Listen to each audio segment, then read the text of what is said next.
महाराष्ट्र के लालापुर थाना क्षेत्र के चकसेवेचर गांव में रात्रि लगभग 9 बजे गोली लगने से घायल युवक की इलाज के दौरान मौत, जिसके बाद परिवार के लोगों का रो रो कर बुरा हाल है। चकसेवेचर गांव में शनिवार रात को लड्डू उर्फ अनिल पांडे पुत्र उद्धव प्रसाद पांडे को पड़ोस के ही हैप्पी उर्फ अमन भार्गव पुत्र ज्ञानेंद्र भार्गव ने शनिवार रात्रि लगभग 9 बजे अनिल पांडे को कुएं पर नहाते समय गोली मारकर वहां से फरार हो गया। गोली की आवाज सुनकर ग्रामीण भी वहां पर पहुंचे, जिसके बाद ग्रामीणों ने लालापुर थाने में सूचना दी। मौके पर पहुंची थाना अध्यक्ष संतोष कुमार सिंह ने घायल लड्डू उर्फ अनिल पांडे को जिला अस्पताल प्रयागराज भेज दिया, जहां इलाज के दौरान अनिल की मौत हो गई। पुलिस ने युवक के परिजनों की तहरीर पर गांव के ही 5 लोग हैप्पी तिवारी, नमन तिवारी, ब्रिजेश तिवारी, ज्ञानेंद्र तिवारी, राजेश तिवारी के खिलाफ जान से मारने के प्रयास सहित कई धाराओं में केस दर्ज किया है। TV1 इंडिया न्यूज के लिए पुष्पराज सिंह की रिपोर्ट, प्रयागराज।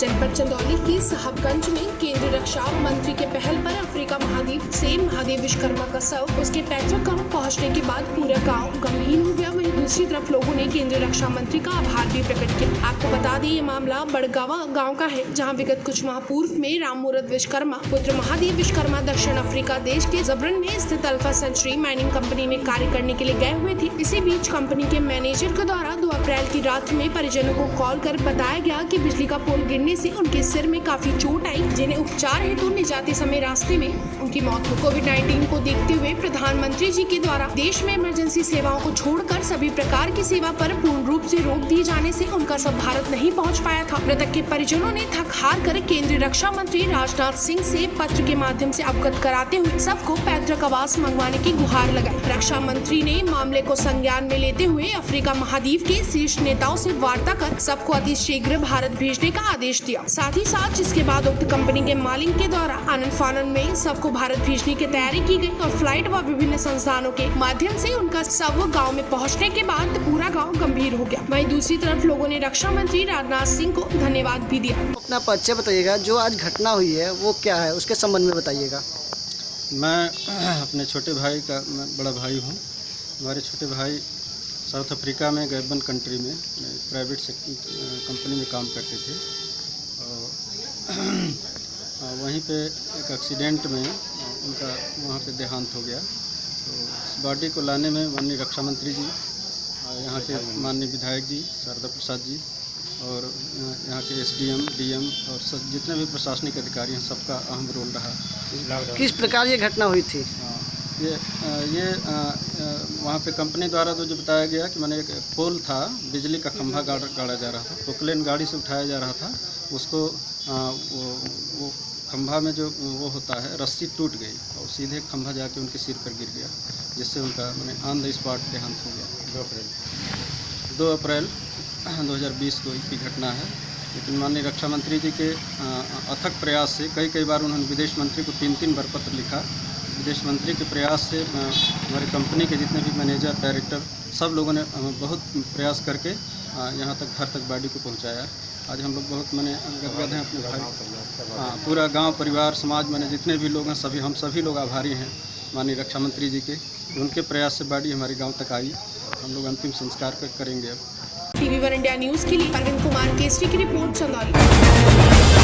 मथुरा के थाना कोतवाली इलाके में दुस्साहसिक वारदात से पूरे इलाके में सनसनी फैल गई। कोतवाली इलाके की गली भी चंद में हुई ताबड़तोड़ गोलीबारी में 2 लोगों की हत्या कर दी गई। वहीं एक व्यक्ति गोली लगने से गंभीर रूप से घायल है। घटना की सूचना मिलते ही पुलिस मौके पर पहुंचकर छानबीन में जुट गई। हत्या किन कारणों से की गई है, ये अभी स्पष्ट नहीं हो पाया है। बताया गया है कि हमलावरों ने वर्चस्व की लड़ाई को लेकर ताबड़तोड़ फायरिंग कर दी, जिसमें राह चलते 3 लोगों को गोली लग गई, जिसमें 2 की मौत हो गई। घटना की सूचना मिलते ही बड़ी संख्या में भारी पुलिस बल मौके पर पहुंची। वर्चस्व की लड़ाई को लेकर दूसरे पर फायरिंग करने आई थी कि अचानक राह चलते लोगों को गोली लग गई, जिसमें बसंत लाल और सुंदर की मौत हो गई। दिन दहाड़े हुई वारदात से पूरे इलाके में हड़कंप मच गया है। घटना की सूचना मिलते ही भारी पुलिस मौके पर पहुंच के मामले की बारीकी से छानबीन में जुट गई। वहीं SP गौरव ग्रोवर का कहना है कि सुबह कोतवाली इलाके में 3 लोगों को गोली लगी, जिसमें 1 की मौत हो गई। वहीं दोनों को उपचार के लिए भर्ती कराया गया है। फिलहाल हत्या का कारण स्पष्ट नहीं हुआ है। पुलिस मामले की छानबीन में जुटी हुई है। ये सुबह थाना कोतवाली क्षेत्र में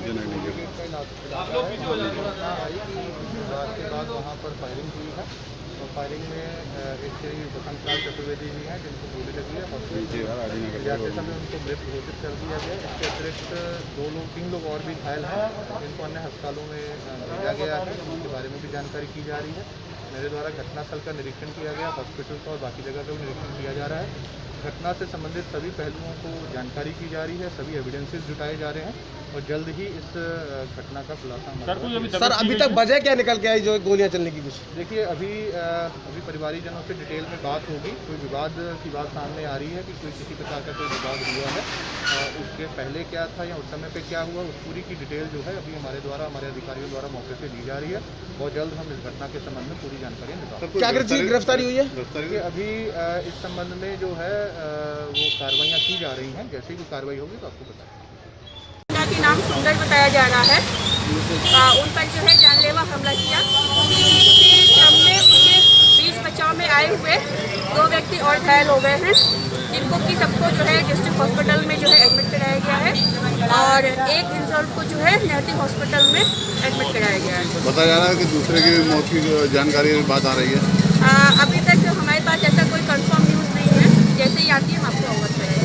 लेकिन विवाद क्या हुआ था, कुछ जानकारी नहीं पाई? विवाद का कारण किसी को भी ज्ञात नहीं है, क्योंकि ये सुबह की घटना है। बताया जा रहा है कि जो सुंदर नाम के रईस थे वो यहाँ पर पूजा करने के लिए डेली आते थे और हमलावरों ने उन्हीं को टारगेट किया था। बाकी लोग बीच बचाव में आए थे जो कि घायल हो गए। हम कुछ हथियार बरामद हुए इसमें? अभी मौके से जो है एक तमंचा बरामद हुआ है। थाना कोतवाली क्षेत्र में डुप्लीकेट का इलाका आई कि कुछ विवाद के बाद वहाँ पर फायरिंग हुई है और फायरिंग में एक श्री बसंत चतुर्वेदी जी हैं जिनको गोली लगी है। हॉस्पिटल से जाते समय उनको मृत घोषित कर दिया गया। इसके अतिरिक्त 3 लोग और भी घायल हैं, जिनको अन्य अस्पतालों में भेजा गया है। उनके बारे में भी जानकारी की जा रही है। मेरे द्वारा घटनास्थल का निरीक्षण किया गया, हॉस्पिटल का और बाकी जगह का भी निरीक्षण किया जा रहा है। घटना से संबंधित सभी पहलुओं को जानकारी की जा रही है, सभी एविडेंसेस जुटाए जा रहे हैं और जल्द ही इस घटना का खुलासा सर अभी तक वजह क्या निकल के आई जो गोलियां चलने की? देखिए, अभी परिवारीजनों से डिटेल में बात होगी। कोई विवाद की बात सामने आ रही है कि कोई किसी प्रकार का कोई विवाद हुआ है, उसके पहले क्या था या उस समय पे क्या हुआ, उस पूरी की डिटेल जो है अभी हमारे अधिकारियों द्वारा मौके से ली जा रही है। बहुत जल्द हम इस घटना के संबंध में पूरी जानकारी निकालेंगे। क्या गिरफ्तारी हुई है? देखिए, अभी इस संबंध में जो है वो कार्रवाइयाँ की जा रही हैं। जैसे ही कार्रवाई होगी तो आपको बताएंगे। टीवी1 इंडिया न्यूज़ के लिए दीपक चौधरी की रिपोर्ट, मथुरा।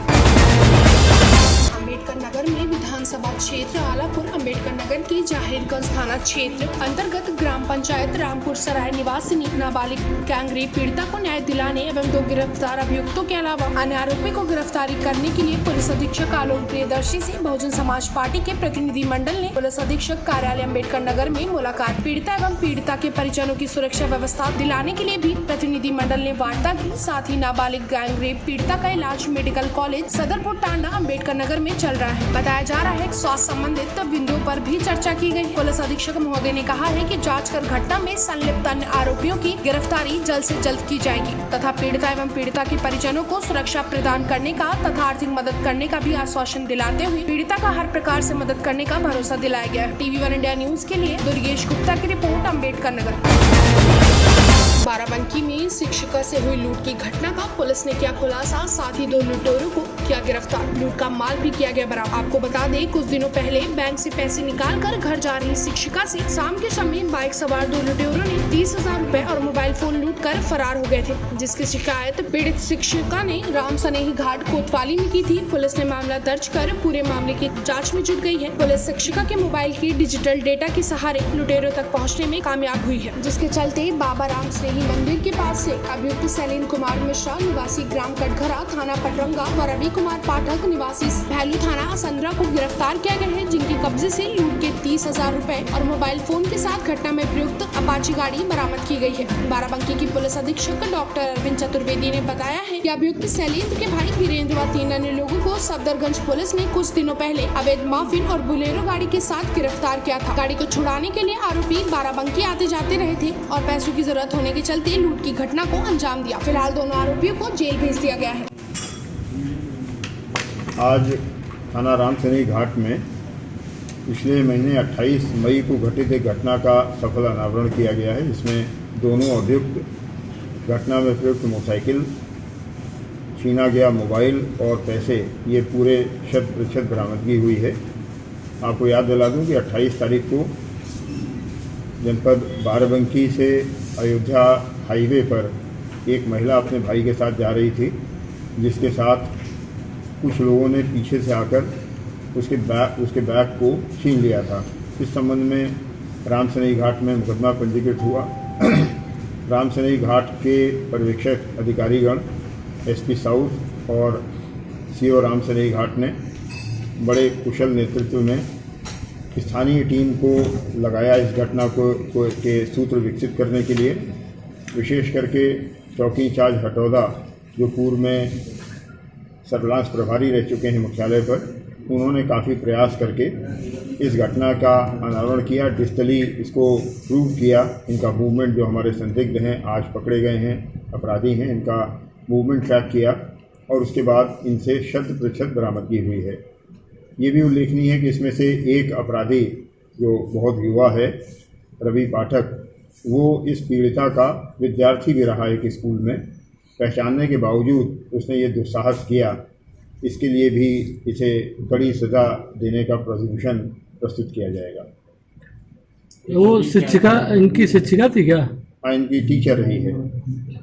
इसमें पूरी रिकवरी है। जो मोबाइल फ़ोन गया था वो रिकवर हो गया है। 30,000 रुपये जो बैंक से उन्होंने निकाले थे वो रिकवर हो गए हैं। इसके साथ ही साथ दोनों अभियुक्त और घटना में प्रयुक्त अपाचे मोटरसाइकिल वो भी बरामद हो गई है। यूथ है क्या, मंसूरिया क्या है? इनसे पूछताछ में मालूम पड़ा कि इसमें जो मुख्य अभियुक्त है शैलेंद्र कुमार मिश्रा, इसका भाई गिरेंद्र मिश्रा अभ्यस्त अपराधी है, जिसके खिलाफ अयोध्या में, इलाहाबाद में कई मुकदमे हैं। अभी पिछले महीने ही सफदरजंग में आकस्मिक चेकिंग के दौरान वो अपने 2 अन्य साथियों के साथ पकड़ा गया था।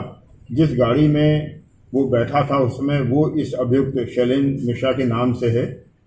अभियुक्त का कहना है कि उस दिन, घटना वाले दिन, वो कचहरी गया था उस गाड़ी को छुड़ाने के लिए, लेकिन कुछ कागज़ों की कमी और कुछ पैसे की कमी के कारण ये कार्रवाई पूरी नहीं हो सकी थी। इसलिए इसने तत्काल योजना बनाई कि हम किसी के साथ छिनैती कर लें और शायद इसमें इतना पर्याप्त पैसा मिल जाए जिससे उसका काम सिद्ध हो जाए। सर, जिस तरह से टीचर और जो है उसके छात्र का इस तरह का मामला है, कहीं न कहीं तमाम सारी सामाजिक चीज़ें भी, क्या लगता है आपको? ये बड़ा दुर्भाग्यपूर्ण है। किसी भी छात्र के लिए ये अकल्पनीय होना चाहिए। वैसे तो उसे अपराध करना ही नहीं चाहिए और अपनी अध्यापिका को पहचानने के बाद अपराध करना निश्चित रूप से बहुत दुस्साहसिक कार्य है, जिसके संबंध में कड़ी कार्रवाई की जा रही है। पर ये यूथ में डर नहीं, खौफ नहीं है, क्यों ये सब क्राइम करते जा रहे हैं? ये टोटल हो रहे हैं केसेस, क्या इसके पीछे ऐसा? नहीं, ऐसा नहीं है। जो लूट के केस हैं, जहाँ पर पहचान है, जहाँ पर्याप्त साक्ष्य है, उसमें ज़रूर सज़ा होगी और इस केस को हम लोग छांट के अलग रखेंगे और इसमें जो भी लूट की धाराओं की अधिकतम सजा। वन इंडिया न्यूज़ के लिए संदीप तिवारी की रिपोर्ट, बाराबंकी।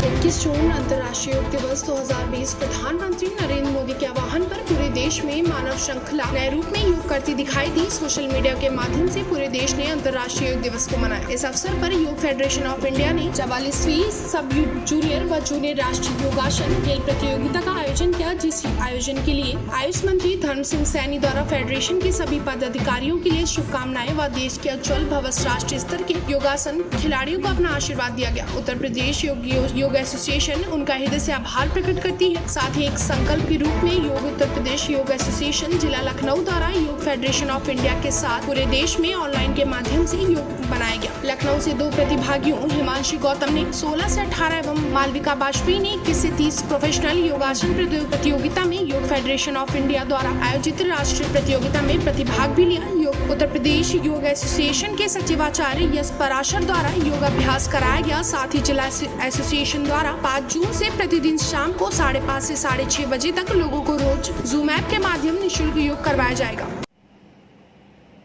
वैश्विक महामारी कोविड-19 के कारण इस वर्ष अंतर्राष्ट्रीय योग दिवस नए कलेवर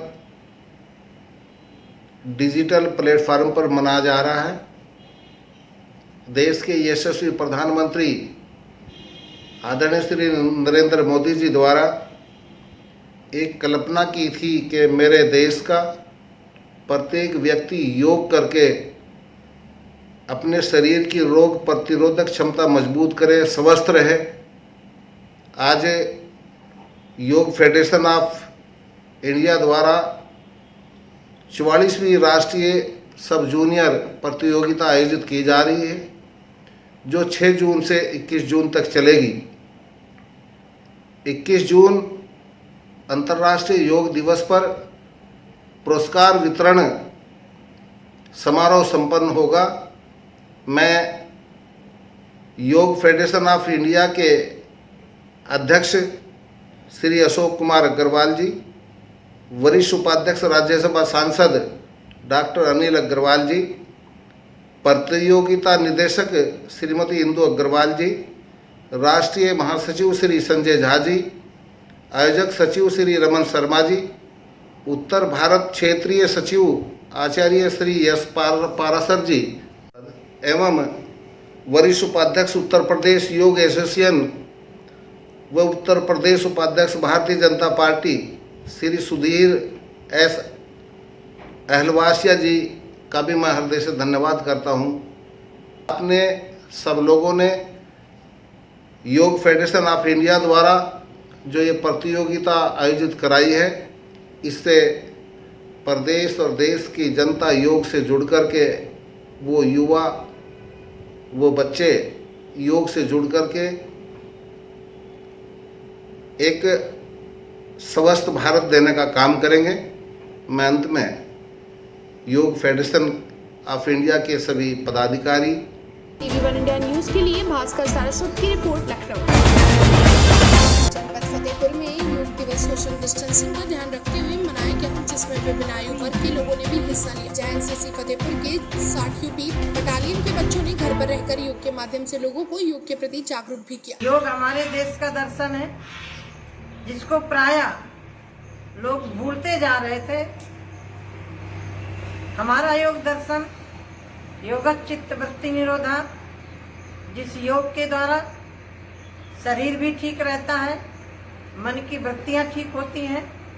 तदा दृष्टु स्वरूपे अवस्थानम, जब हम योग करेंगे, प्राणायाम करेंगे, व्यायाम करेंगे, कपालभाति करेंगे, अनुलोम विलोम करेंगे, उज्जयी प्राणायाम करेंगे, भ्रामरी करेंगे, महर्षि पतंजलि का जो दर्शन है वो हमें सिखाता है कि हम जितना यहाँ उन्नति करते हैं वहाँ उन्नति कर सकते हैं।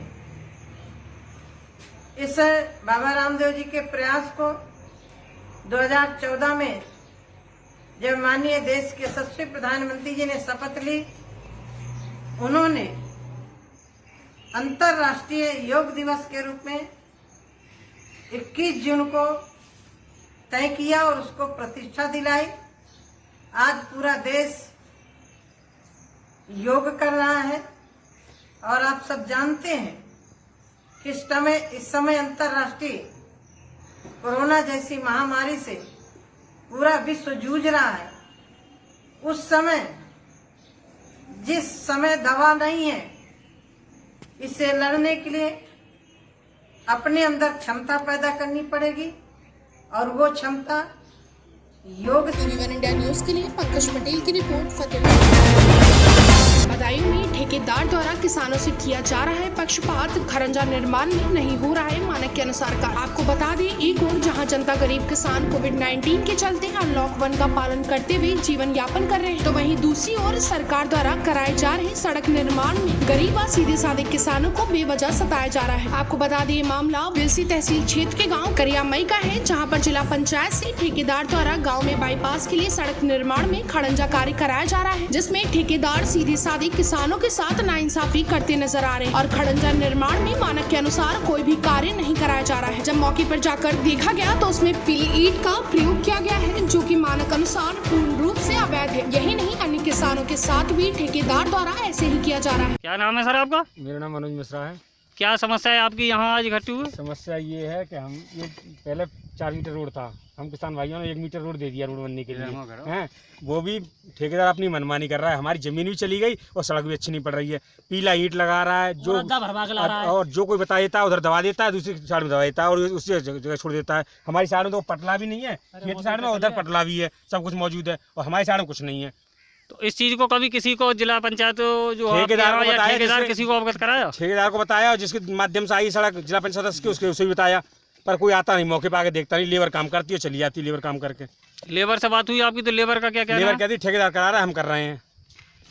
उन्हीं से बात करना। अब अगर ऐसी समस्या आपकी सॉल्व नहीं हुई तब आप ऐसी समस्या में क्या समाधान चाहेंगे? समाधान हम ये चाहेंगे इससे काम सही हो, सड़क सही पड़े, बराबर से बराबर पटला रहे दोनों लोग। हमें कोई ऐतराज नहीं है इसमें। जब हमें जमीन भी दी है तो हमें सड़क डलवाने का अधिकार भी है इसका।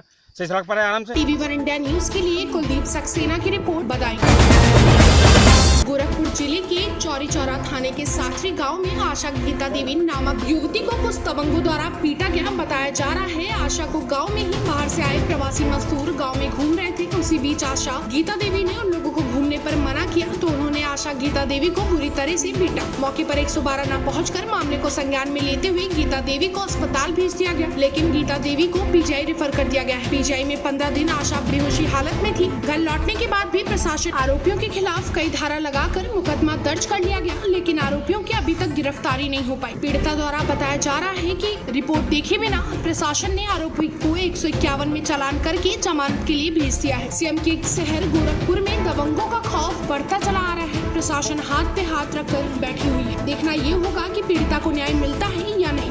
हम लोग अपना नाम बताइए दादी। उर्मिला जी, आप इसी गांव के हैं? हाँ, हम यहाँ के हैं। जी, आपके गांव में आशा जी को चोट लगी कि वहाँ मौजूद थे क्या आप? हाँ, हम लोग मौजूद थे। हाँ, क्या देखें आप? हम लोग देखे कि आशा के जब मारने लगे सब तो हम लोग उसमें जाके छोड़ा उड़ाव किए। उसके बाद जब आशा के ज्यादा चोट लगे तो हम लोग 100 नंबर पर फोन किए। पुलिस आया। उसके बाद जब पुलिस देखा उसके बाद कहे जो आशा सीरियस हो गई है, तुम लोग लेकर अस्पताल भागो। तो हम लोग आशा के लेके यहाँ से भाग गए अस्पताल। आशा अस्पताल में कितने दिन लगभग थे? अस्पताल में सर 28 तारीख को है या 14 तारीख को वहाँ से आई है। जी जी, क्या चोट लगी थी उनको? चोट नहीं, इसका सर में है, सर ज्यादा फट गया। जी जी, आपके साथ क्या घटना हुआ था? सर मेरे मम्मी मतलब बाहर से कुछ लोग आए थे जी, नाम सरवन और विनोद जी।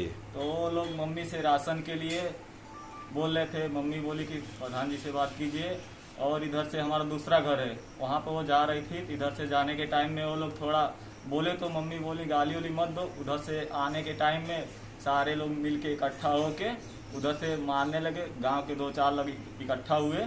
उसके बाद उन लोग को भी थोड़ा छुड़ाया। उसके बाद ये आने लगी। आके यहाँ हमारे घर के सामने जब तक दरवाज़ा बंद किए तब तक 2-4 लोग थे और लेडीज़ लोग 5 लोग थे। आने के टाइम में वो लोग घर में घुस के मम्मी को मार दिए। मम्मी का मतलब बहुत चोट लग गया। मेरा एक छोटा भाई है, उसको भी ज़्यादा चोट लग गया। और गांव के एक आदमी थे, वो फ़ोन किए 112 नंबर पर जी। समय से मतलब पुलिस कुछ लेट में आई, लेकिन मम्मी का हालत ठीक नहीं था तो मम्मी को बोले कि मतलब लेके जाइए आप वहाँ अस्पताल में गई। वहाँ से हम लोग को रेफ़र कर दिए मेडिकल सदर से गए मेडिकल कॉलेज से भी रेफ़र कर दिए तो हम लोग PGI लेके गए। PGI से वहाँ से हम लोग को भी रेफ़र हो गया तो वहाँ हम लोग गए। FI हॉस्पिटल है लखनऊ में, प्राइवेट हॉस्पिटल में ले जाके हम एडमिट किए। वहाँ आने के टाइम में अभी हम लोग कार्रवाई किए थे तो 151 चालान मतलब काट के बोल रहे हैं दरोगा साहब की 151 चालान काट दिए हैं। गिरफ्तारी अब नहीं हो सकती है। अब मम्मी का मेडिकल रिपोर्ट लगा है तो उसमें कह रहे हैं कि 308 है और 452 लगा है। बोल रहे हैं गिरफ्तारी नहीं होगी। 151 में चालान काट के भेज दिए हैं, अब गिरफ्तारी नहीं हो सकती है। आप अपनी खबर को लेकर के आगे बढ़े SSP के पास? हम अपना खबर एप्लीकेशन SSP सर को भी डाले थे और DIG सर को भी डाले थे। अभी तक वहाँ से भी कोई कार्रवाई नहीं हुई। ये लोग सारे लोग इधर उधर घूम रहे हैं। आपकी मम्मी जी अस्पताल में कितने दिन थी? मम्मी 29 तारीख को थी, अभी 15 तारीख को आई हैं घर पे, हम लोग लेके आए हैं। 15 तारीख। कितने दिन का मामला है ये? 28 तारीख को शाम को 7:30 बजे का मामला है। जी जी। अब आपकी मम्मी क्या करती हैं? मम्मी आशा हैं। आसाम में कौन से गांव से? सथरी। ये अपना नाम बताइए दादी जी। आपके साथ क्या घटना हुआ था? घटना ये हुआ था, वो लोग बाहर से आए थे तो मैं समझाई कि बाबू क्यों घूम रहे हैं। उसके पास एक छोटा बच्चा था, कहें कि आप अपने भी घूम रहे हैं, बच्चे को लेकर घूम रहे हैं। अभी टाइम पूरा नहीं हुआ है, आप अपने घर में रहो। इधर से कहकर चली गई। फिर दोबारा गई उधर, कुछ मतलब लोग गाली दे रहे थे। कौन लोग थे, उनका नाम बताइए जो बाहर से आए थे? उनका नाम विनोद है। जी जी। उसका भाई संजय, वो मतलब ज़्यादा दिन से ही रह रहा है। एक उसका सरवन है, वो 18 तारीख में आया था। उसी से हुआ। उसके बाद तमाम तरह की राशन वासन के बारे में लेकर वो लोग गाली देने लगे। फिर घर से आ रही थी तो देख कर वो लोग पिए थे, देख कर लगे गाली देने। तो हम कहे बाबू क्यों गाली दे रहे हो, लोग क्या किए हैं। तब तक हमारा बड़ा लड़का इधर से गया। फिर उधर से जब देखा तू में हो रहा है तो उधर से दौड़ते हुए आया। तब तक उसकी औरत और संजय हमको पकड़ कर लगे मारने। लोग 2-4 लोग थे वहाँ, छुड़ा करके तो हम अपने बड़े लड़के का। क्या आप 100 नंबर पे कॉल की थी? नहीं, तो बड़े लड़के को लेकर हाथ पकड़ कर घर आ रही थी। तब तक पीछे से वो लोग 4 आदमी और 5 महिला, एक और बहन है, आपको मार दी। हाँ। तो आप प्रशासन के पास खबर पहुंचाए अपने? कुछ नहीं, हम तो कुछ जानते नहीं किए। मतलब हमको मार दिए लोग डंडे से। बड़े लड़के को लोग भी मारे, इस लड़के को लोग भी मार दिए। ये भी बेहोश था, हम भी बेहोश। और उसके बाद जो है वो लोग मतलब क्या क्या हमारे घर में तोड़ फोड़ किए, हमको कुछ जानकारी नहीं है। पूरा हम तो खून से लथपथ हो गए। TV1 इंडिया न्यूज के लिए संगम सिंह की रिपोर्ट, गोरखपुर।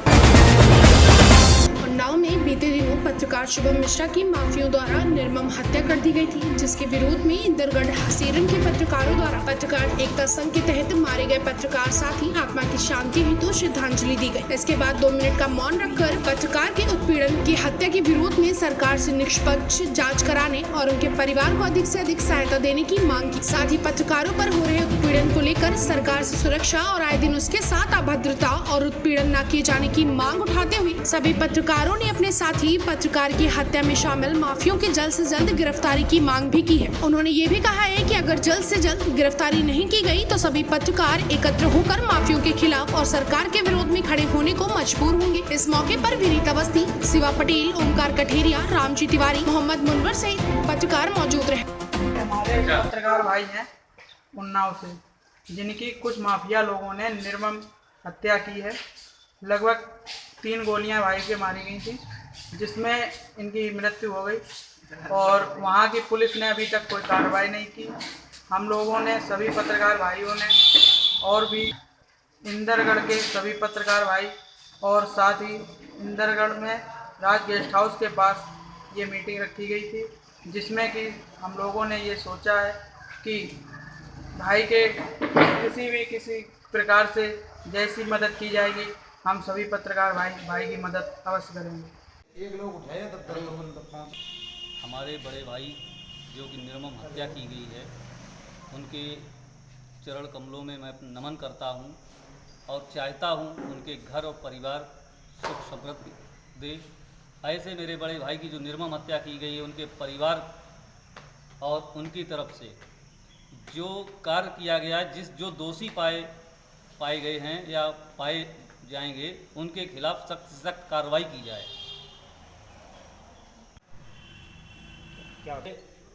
उन्नाव के साथी पत्रकार की जिस तरीके से निर्मम हत्या की गई है, उसके विरोध में हम लोग एक दिन एकत्रित होकर माननीय मुख्यमंत्री से संबोधित ज्ञापन जिलाधिकारी जी को देंगे और हम चाहते हैं कि हमारे सारे पत्रकार संगठित होकर अपनी कलम की ताकत का एहसास कराएं। जिस तरीके से हमारे पत्रकार साथियों का उत्पीड़न हो रहा है वो बंद किया जाए, पत्रकार साथियों को सुरक्षा दी जाए। पत्रकार साथियों संगठित होकर, हमारे सारे पत्रकार साथी संगठित होकर एक कलम, वो किसी भी संस्था में काम कर रहे हों, किसी भी संगठन में काम कर रहे हों, लेकिन अब समय आ गया है जब हमारे सारे पत्रकार साथी एक संगठन बना के एक झंडा के नीचे आए और अपनी TV1 इंडिया न्यूज के लिए सोनू भदौरिया की रिपोर्ट करना। उत्तर प्रदेश के आजमगढ़ विधानसभा दीदारगंज सुहेल देव भारतीय समाज पार्टी के कार्यकर्ताओं ने नवनिर्वाचित विधानसभा अध्यक्ष रामारत राजभर की अध्यक्षता में मार्टिनगंज मौजा मोड़ पर कार्यकर्ता की बैठक हुई, जिसमें काली पट्टी बांधकर सरकार से नाराजगी जताई। प्रहलाद राजभर प्रदेश महासचिव ने माननीय ओम प्रकाश राजभर की वाणी को कार्यकर्ताओं को अवगत कराया। साथ ही साथ सरकार द्वारा गरीबों को सही तरीके से सुविधा नहीं पहुंच रही है। पार्टी के समस्त कार्यकर्ता, विधानसभा दीदारगंज के कार्यकर्ता काली पट्टी बांधकर सरकार के प्रति नाराजगी जता रहे हैं। इन सभी तमाम शिकायतों का पुल बांधते हुए जबरदस्त नाराजगी जताई गई और अपने कार्यकर्ताओं को संबोधित करते हुए कहा गया कि जब तक सरकार अपनी नीतियों को बदल बदलेगी नहीं, गरीबों को सुविधा मुहैया नहीं कराई जाएंगी, तब तक हमारे कार्यकर्ता काली पट्टी बांधकर विरोध प्रदर्शन करते रहेंगे। कार्यकर्ताओं के सहित पदाधिकारी भी मौजूद रहे, जिसमें प्रहलाद राजभर, प्रदेश महासचिव राजभर, ब्लॉक अध्यक्ष संजय राजभर, ब्लॉक अध्यक्ष रविंद्र राजभर आदि लोग मौजूद रहे। विधानसभा का अध्यक्ष चुना गया है और नवनिर्मित अध्यक्ष चुना गया है। आपको तो बड़ी खुशी होगी और पार्टी ने चुना है, इसके बारे में आप बताएं। मैं बहुत खुश हूँ कि विद्यापति विधानसभा का अध्यक्ष चुना गया। मैं अपना दायित्व समझता हूँ कि पार्टी के कार्यकाल को हमको आगे बढ़ाना है, समाज को जोड़कर चलना है, अपने पार्टी के जनाधार को हर गांव में, हर गली में, हर लोगों तक पहुंचाना है और हम गरीब मजदूरों को उनके हक की लड़ाई लड़ने के लिए तैयार करेंगे। हमारा ये उद्देश्य है। ठीक। पट्टी बांध कर विरोध प्रदर्शन कर रहे हैं, किस लिए? देखिए, हम लोग आज काली पट्टी बांध के जो विरोध कर रहे हैं, हमारे देश की सरकार जो है गरीबों मजदूरों के साथ अन्याय कर रही है। जो गरीब मजदूर दिल्ली बम्बई अपनी रोजी रोटी के लिए गए थे, वहाँ अचानक लॉकडाउन शुरू कर दिया गया। वहाँ के मजदूर जो है घर आने पर मजबूर हो गए, लेकिन उनके पास किराया और खाने के लिए नहीं था। पैदल बम्बई से मुजफ्फरनगर, बम्बई से आजमगढ़, बलिया, देवरिया, उत्तर प्रदेश में तमाम कोने कोने के लोग पैदल आने पर मजबूर हो गए। रास्ते में उनको ना खाने की व्यवस्था, ना पानी की व्यवस्था थी। वो पानी बिना कहीं मर गए, कहीं एक्सीडेंट से मारे गए और कुछ जो भूख से मर गए।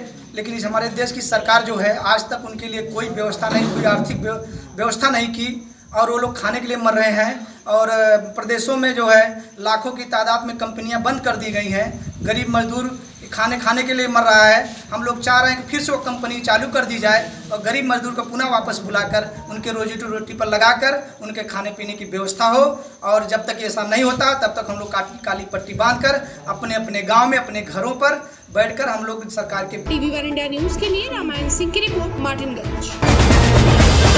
जौनपुर के सुरेरी थाना क्षेत्र के ग्राम कुचारी में अमित सिंह, जयप्रकाश सिंह अपने खेत में मेड़ बांध रहे थे। तब ग्राम प्रधान कुचारी के उनके दो बेटे ने अपने पास बुलाया और मारपीट की और साथ ही में गले से चैन भी छीन ली और कट्टा निकाल कर मारने की कोशिश भी की गई। अमित कुमार सिंह ने अपनी जान बचाकर वहां से भाग निकला। मामला थाने पर पहुंचा। थाना अध्यक्ष से बात होने पर थाना अध्यक्ष ने कहा जाँच चल रही है, गलत साबित होने पर कार्रवाई की जाएगी।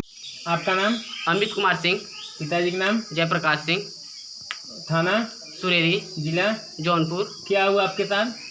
प्रधान घनश्याम सिंह प्रधान के दो लड़के थे, निक्की और गोलू, और निक्की का फ्रेंड विशाल सिंह है सुरेरी का।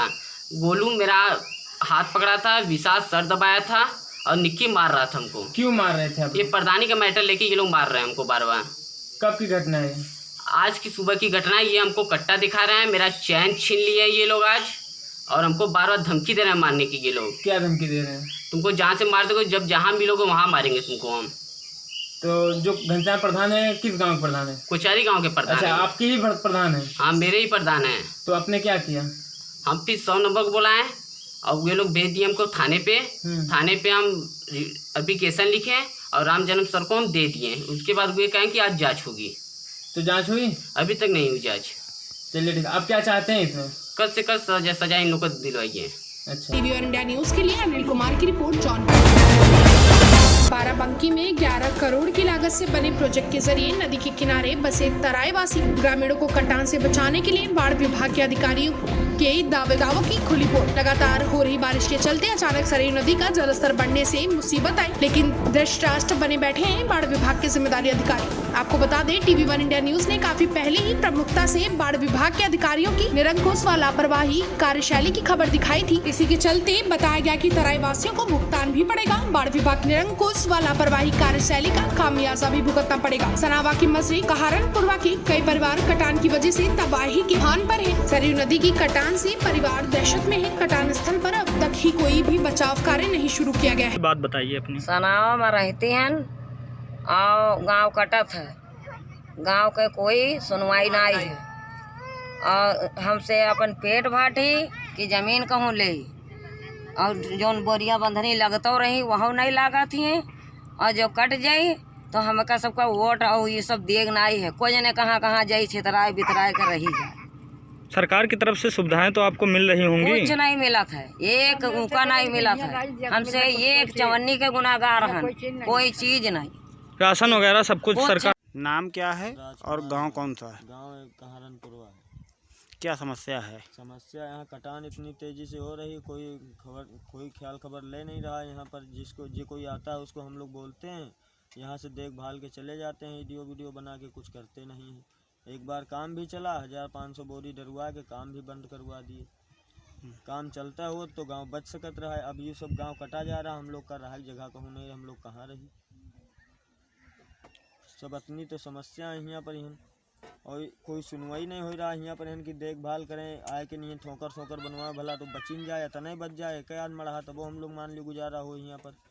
जो कोई आई तो नहीं, कोई काम नहीं चलेगा तो यहाँ कहाँ बचे, ऐसे कट रहा रोज के रोज। यहाँ पर देखो करार वहीं गिरी हैं 4-5, अब वहीं यही लगा रहे गिरी हैं। इससे पहले एक जने भी आए रहा वीडियो बना कर लेके गए। नाम क्या है? राजकुमारी। क्या समस्या है आपकी? अरे समस्या बहुत सा है, गाँव घर को सब कटा जाता, कहा लड़का बच्चा कहाँ जाए रहा जाए। बड़े भाग द्वारा काम लगा यहाँ? कहूँ नहीं काम लगा। टीवी वन इंडिया न्यूज के लिए राजकुमार की रिपोर्ट, बाराबंकी।